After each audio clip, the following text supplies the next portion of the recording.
Um, so how did you first get down? I mean, you said that your family came from that environment. What was your mom and what was your pops were related to? They was just on some game shit. My parental unit was on some game shit. Pops was whooping my mom's ass. So-called Pops whooping my mom's ass.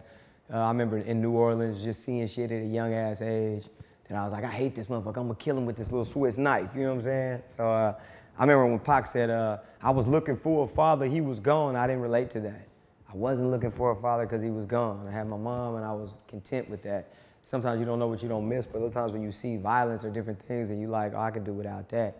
You know what I mean? But they was on some game shit. So my mom's mentality, you know, was more so like, you know, I remember being young, just dumb young. You know, I was probably old enough to get a job, maybe 13, 14 or something. My mom was like, nigga, you better get up off your ass, nigga, and get it, nigga. You better go sell some dope or something, nigga. You know, and I remember, damn, my mom telling me to go sell some fucking dope. Like, all right, thanks, mom. My mom's a shit. I love my mom. My mom's the truth, but she's a different person now, you know what I'm saying? She's a grandma, and she's different now, her mentality, but she came from the game, so, and then she came from a different time with civil rights and Black Panthers and, you know, different time and different things in life. So, you know, her thing was all about surviving, you know what I'm saying? Not necessarily thriving, but how do I survive? How do I get these bills paid? How do I do what I gotta do to take care of these kids, from us being on welfare to being on this and being on that? So I think that the hardships of my mom coming home from the pen and having to get a square job was hard on her. So I remember her just looking at me like, this lazy motherfucker, what are you doing? I was already taking care of my little sister, you know what I'm saying? But, you know, but her like, nigga, you better go get it, nigga. You want some Jordans, nigga? You want some whoop whoop, nigga? You better go get it, nigga. You know what I'm saying? Go sell some dope, nigga. Get a bitch, nigga, something like, damn. You know, so I remember that. And I remember like, I ain't about to go sell no dope. You know what I mean? I remember my mom telling me, nigga, you lucky I ain't on crack. And I was thinking, shit, you lucky you ain't on crack. But, you know, in retrospect, being grown, I was very, very fortunate that my mother was not on crack like her siblings, like my cousin's mom or my other cousin's dad or somebody else, you know, my siblings, I mean, or my family, my immediate first cousins, you know, and them having to deal with what they had to deal with and go through it. And I was very fortunate that my mother was not on crack. So it's different levels of struggle, what you go through when you're growing up in the community or in the projects or in the hood or wherever else, because different levels of survival. Some parents are working parents and the kids is still bad because their environment outside. Other parents is from the game and the kids see what they see from the parents.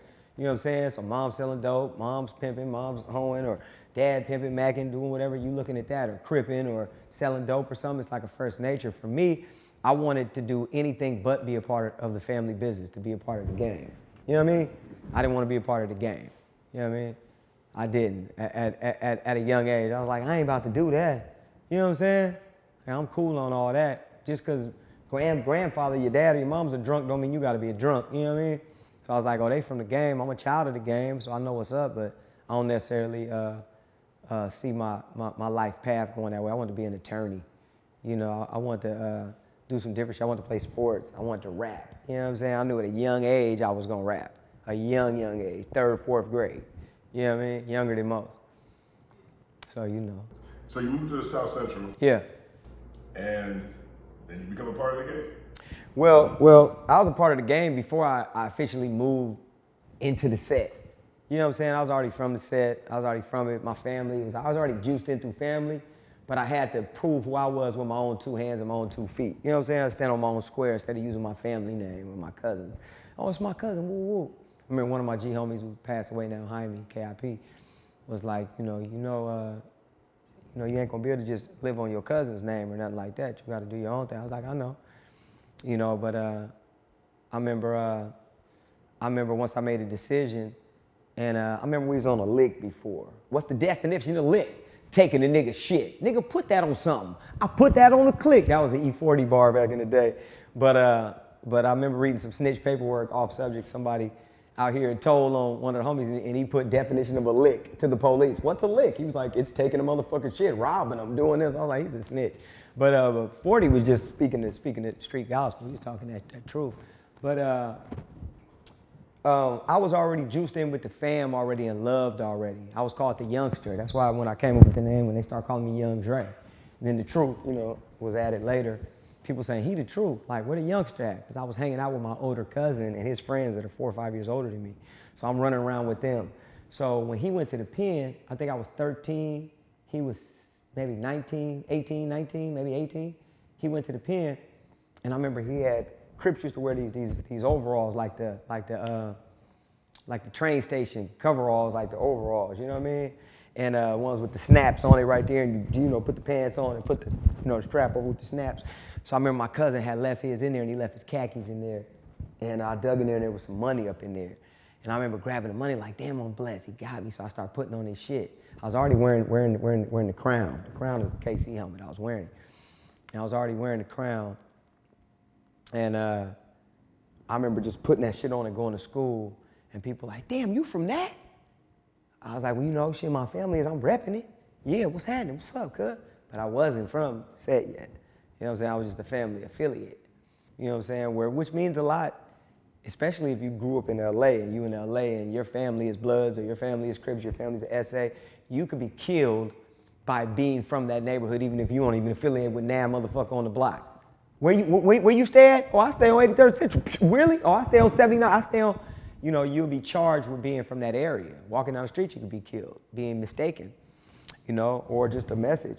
So, so for me, once I was already, when I moved into the set, I'd already put in work, you know what I'm saying, in multiple different places, from Seattle to Colorado, this place to that place to Kansas City. Wherever we was at, when I was with my G homies and I was the runner or the gunner or the mule, you know what I mean? Muling, being young in high school, taking birds on a plane, you know, having them in a suitcase wrapped up. I could tell you how we wrapped it and did all that. And I was getting $500 a bird, and then I started getting $1,000 a bird. So if I took 3 birds a week, that was 3 bands. If I took 5 birds a week, that was 5 bands. If I took 10, I very rarely took 10 just on my own. I took close to that, you know, weekly, on a weekly basis, where I would just have it in the suitcase, and I would have to be the one crash dummy and dumb enough and, you know, with the nerves enough, the nuts enough to wait for that. The scariest time, man, if you muling, not unless it's on your body, that's scary as fuck, but it wasn't really on my body, it was in the suitcase. So when that suitcase comes out, you gotta go claim it. So when that motherfucker come out, you look and you think everybody's the police, everybody. You know what I'm saying? So when the suitcase comes, you gotta grab it, and you bring that out, and then you go back and it's proof, you know, proof of product, you know, who you bringing it to, they're like, yep, it's all here, then nobody fuck with it, it's here, then you get your money. And it was good money for me, but it was penitentiary chance like a motherfucker. It was major YA chance, because I was in high school, I wasn't even 18 at the time. Then I was supposed to be in high school, you know what I'm saying? Correct you, you know what I'm saying? But when you become somebody's gunner, after you prove yourself initially of being put on, and you prove yourself, and then one of the G homies or older homies takes a liking to you, then they start giving you game from what they got going, especially ones who preferably have some money, and they're a hustler about themselves. They like you and they take a liking to you and they're a rider. You start picking up things from them that's helpful, that helps you become a rider, helps you become who you are, and you become their personal assistant gunner. You gunning everything that come up, you the young gunner. You running with the gun, you running with the dope, you running errands, you doing, they ain't punking you, but they running you to a degree because you're a private. You know what I'm saying? You ain't no sergeant, you ain't no lieutenant, you far from a general. You gonna pile private, but you ain't getting disrespected and shit, you know. It's like when a patch into a motorcycle gang or motorcycle club, they're a patch. So, you know, you like that, you first put on. Now, you can gain the greatness and rise to greatness quick by going on missions. Going on missions is going to knock something down across whatever apparent street. If you live on Central, Compton Avenue, whatever have you, Florence, Imperial, Manchester, whatever side of whoever is on what side that you don't get along with, you getting across that is what's most important. It makes you somebody off top. You build up a name. If you go on a mission and you get a successful mission the first time, whoever knows about it, now you have the interior respect of the pack, of the wolf pack, you know what I'm saying, per se. Then once you do something else and something else, now your name is your name is ringing bells now. Now niggas in the pen that don't know you, like, hey, who the youngster out there putting in work? So then you start getting a different level of respect and you start getting stripes. Like I was telling you off camera on that song I did called Bang the Fame. I feel like our neighborhood is so glamorized right now. A lot of people is banging the fame. They're just jumping on, you know, it's like, oh, this looks cool to claim. I'm gonna claim it too. This is what everybody doing. but they ain't putting in the work, they ain't got put on, they ain't doing nothing. They might be in the public eye, might be rappers, might be personalities on TV, anything, and they claiming the fame. But I said, when I got a stripe, and I knew that I needed more.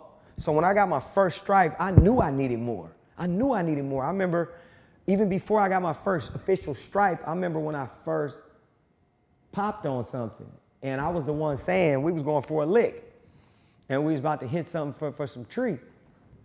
And I remember saying, yo, we ain't about to do nothing. You know what I'm saying? We just got these guns, don't nobody shoot. We ain't here to hurt no one. I'm young as fuck too, you know what I'm saying? Freshman, I think, you know what I'm saying? 14, I think. 15 maybe, 15. And I'm like, we ain't about to shoot nothing, you know what I'm saying? Now mind you, there was already people in the set and other places that was already shooting guns, probably 12, 13, 14, you know what I'm saying? Some people say younger than that, but I don't know. But as far as me, I was like, hey, we're gonna go get this. It's a little inside job, they gonna meet us here. So I remember standing in front like, don't move. And the homie came up on the side with his, and they bucked the car, and my instincts just got popping. It got loud. You know what I'm saying? I wasn't even trying to do that. You know what I'm saying? I was trying to be a good person. Like, I ain't here to hurt no motherfucking body. I just want to take their shit. It's a lick. We ain't trying to really hurt nobody. Yeah, my family and all that, they some killers. They some riders, but that's not where I'm at yet. I ain't there yet. You know what I'm saying? And you naturally good-hearted. You don't naturally want to do nothing to nobody. You know what I'm saying? So instincts kick in. And somebody bucked the car. Like they had it in, I think in drive or put it in drive, and they was about to run me down. They could have.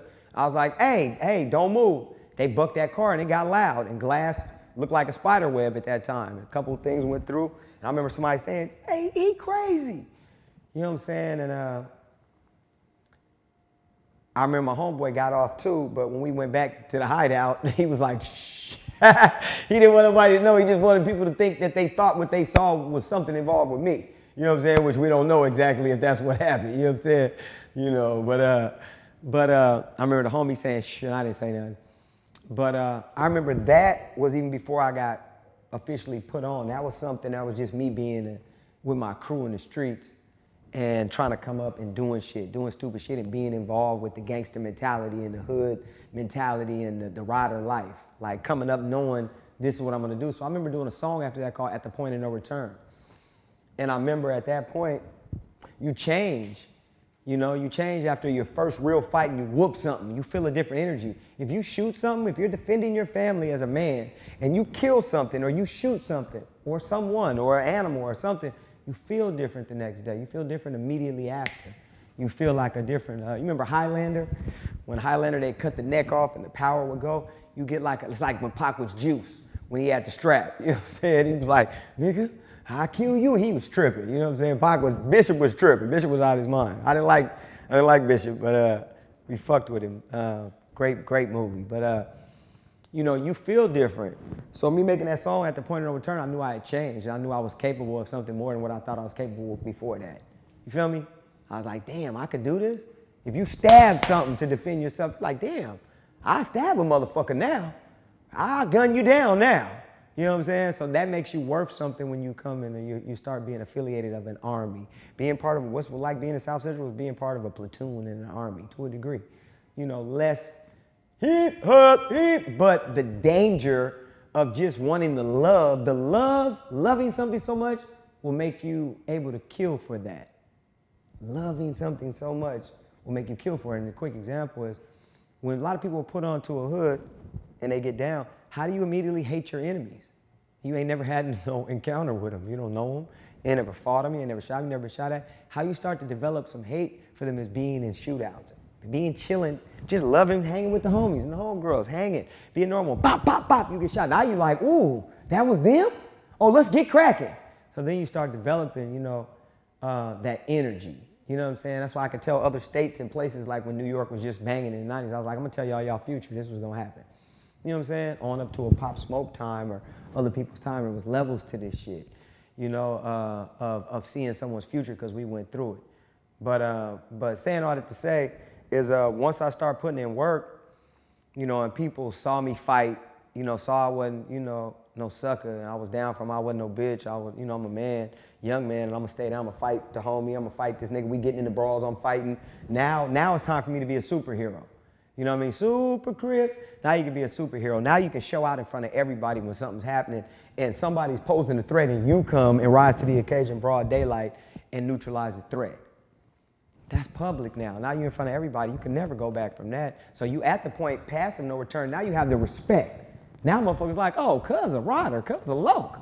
Once you make that status and you even hear that say somebody else tell you, he a loc. Oh, you a loc.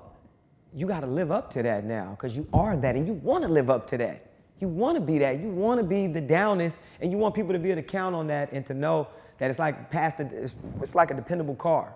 Like my car don't never break down on me. The homie always gonna go. Hey, cuz, what's happening? The homie just what happened? The homie could have been wrong. But me or this nigga, we gonna ride with you. Or we ain't gonna tell on you. So being put down, I was already put on before I moved. And that's crazy because being in different places and me being in different cities and all that and starting to, come, that's a little backwards to a degree because most time you'll be in the hood and you'll be put on in the hood first, then you go out to other cities. You know what I mean? So me being at a young age, around but not gangbanging, but being around it, you know what I mean? I was already had the admiration and the love for it. This is like being a part of the Lakers. Like you're a kid, you got the Lakers jersey on. Everybody in the family is wearing the jersey. So this is the jersey you want to wear. It's the flag you want to flag. So it doesn't look like gangbanging. Look like you're just being a part of the team, part of the family. So I start putting in work. So putting in work will get you recognized and get you respected, and that's how that came about. Are you rapping at this point? I mean, you said always was rapping. Always was rapping. Hell yeah. But how's your time being spent? Like, were you just rapping while you was on the set? Were you going to the studio? Like, what was like? Where did the actual raps happen? Well, once moving into the set, the goal is to gangbang every day. The goal ain't to get no money. The goal is to get across Central, get across Continental, get across wherever your target is and whoever's hitting you, your goal is to wake up and say, hey, we getting on a mission today. We knocking something down. Your goal ain't even to get no money. We had a nickel sack back then at the time that you get 3 blunts out of, Teddy's and them. And studio would just come about. Like we had some studio shit in the hood, but then I was working, so I was smart, so we rent out time. And it'd be them times where after we put enough time in the Army and put enough time in on the service, then I could go, hey, we got to go to the studio. It was just random. You know what I'm saying? I was working on a project, so we were getting it done. So it was like the gangbanging came first and the music came second, but then the music would take a point once we got on it. Now we on it. But the gangbanging could quickly change that when something could happen, and then now all riders on deck, calling all riders. And fuck the music. We gangbanging, you know what I'm saying? So, but as far as that, it came from having a daily banging and then knowing like, hey, we got to go do these songs. We got to do this music. We're going to talk about what we doing. And now the neighborhood knows I'm dope. They know I'm a loc. They know I'm putting in work. So now it's on me now. Hey, cuz, put the set on the map. You the nigga. You know what I'm saying? You got the visual keys without having actual physical keys yet. Feel me? So, so that was how the studio went. It was kind of random, but then once we got on the project, then we stayed on the project. You know what I mean? What's the first album you put out? Hated by Many. Hated by Many was my original group name in high school. My older cousin, my 2 cousins, Monumental Monty and Lil Nut, which is Joe Paper now. I was telling you off camera, he was the one. And then it was about 7, 8 others, you know what I mean? And Hated by Many was the name of my first album. Hated by Many, which we released. I remember I sold directly to Tower Records. They would kill me. Man, Cavi would kill me right now and her too. White Woman was The Truth. Short, not Valerie, her name is, she's famous. You probably know what she is too in the game from the history of the 90s, buying everybody's music. Little white lady, long hair, dope as fuck. Dope as fuck. She was older too. What, Wendy Day? Not Wendy Day, but somebody else that's like Wendy Day. That's like Wendy Day. Her name is, but from that time, no. You close.